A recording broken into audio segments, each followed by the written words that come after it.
name and course of the students who have the highest family income, highest family monthly income. Question എന്താണ്? നമ്മൾ ചെയ്യുന്ന പോലെ തന്നെ ഒരു കുട്ടിയുടെ സ്റ്റുഡൻറ്റിൻ്റെ നെയിമും കോഴ്സും ഡിസ്പ്ലേ ചെയ്യണം അല്ലേ. അപ്പോൾ നമുക്കറിയാം സെലക്ട് നെയിം കോഴ്സ് ഫ്രം ടേബിളിൻ്റെ പേര് കൊടുത്തു കഴിഞ്ഞാൽ നമുക്കത് കിട്ടും. നമുക്ക് ഫാമിലി ഇൻകം ഇത്ര അല്ലെങ്കിൽ ഫാമിലി ഇൻകം ഇന്നതിൻ്റെ ഉള്ളിൽ എന്നൊക്കെ പറയുമ്പോൾ നമുക്ക് വേർഡ് വെച്ചിട്ട് കണ്ടീഷൻ എഴുതിയാൽ മതി. പക്ഷേ ഇവിടെ നമുക്ക് എന്താ കണ്ടുപിടിക്കേണ്ടത്? നമുക്ക് ഡിസ്പ്ലേ ചെയ്യേണ്ട കുട്ടികളുടെ എങ്ങനെയുള്ളവരായിരിക്കണം? അവരുടെ ഫാമിലി മന്ത്ലി ഇൻകം ഹയ്യസ്റ്റ് ആയിട്ടുള്ള കുട്ടിയായിരിക്കണം. അതായത് നമ്മുടെ ടേബിളിൽ നിന്ന് ഫാമിലി മന്ത്ലി ഇൻകം അതിൻ്റെ കോളം അല്ലേ, എഫ് ഇൻകം എന്ന് പറയുന്ന കോളത്തിൽ ഹയ്യസ്റ്റ് ഫാമിലി ഇൻകം വരുന്ന ഏറ്റവും കൂടുതൽ ഫാമിലി ഇൻകം ഉള്ള കുട്ടിയുടെ നെയിമും കോഴ്സുമാണ് നമുക്ക് എന്ത് ചെയ്യേണ്ടത്? ഡിസ്പ്ലേ ചെയ്യേണ്ടത് അല്ലേ. അപ്പോൾ നമ്മൾ എന്ത് എഴുതണം? നമുക്ക് ക്വറി നോക്കാം. Query 9.39 select name course from student 2015. നമ്മുടെ ടേബിൾ മാറിയല്ലോ. അപ്പോൾ select name course from student 2015 എഴുതി. നമുക്ക് നെയിമും കോഴ്സാണ് വേണ്ടത്. Where F income equal to എന്ന് പറഞ്ഞിട്ട് നമുക്ക് എന്ത് എഴുതാൻ പറ്റും?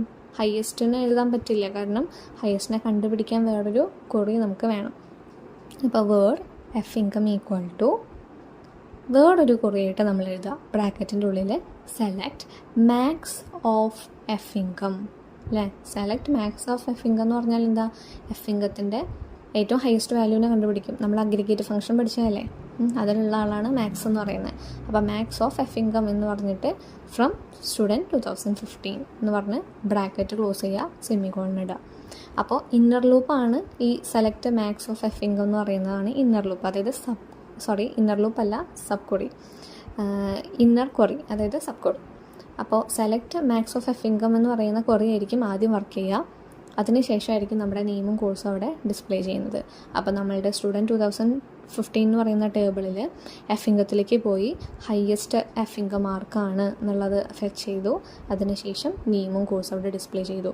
ഇവിടെ ഫിഗർ 9.30 നമുക്ക് വന്നിട്ടുണ്ട് നിവേദിത ഹ്യൂമാനിറ്റീസ്. ആ കുട്ടിയുടെയാണ് ഏറ്റവും ഹയ്യസ്റ്റ് ആയിട്ട് വരുന്ന ഫാമിലി ഇൻകം ഉള്ളത്. അപ്പോൾ ഇതാണ് നെസ്റ്റഡ് ക്വറി. നെക്സ്റ്റ് നമ്മളുടെ ഈ ചാപ്റ്ററിൽ തന്നെ ലാസ്റ്റ് ടോപ്പിക്കാണ് വ്യൂസ്.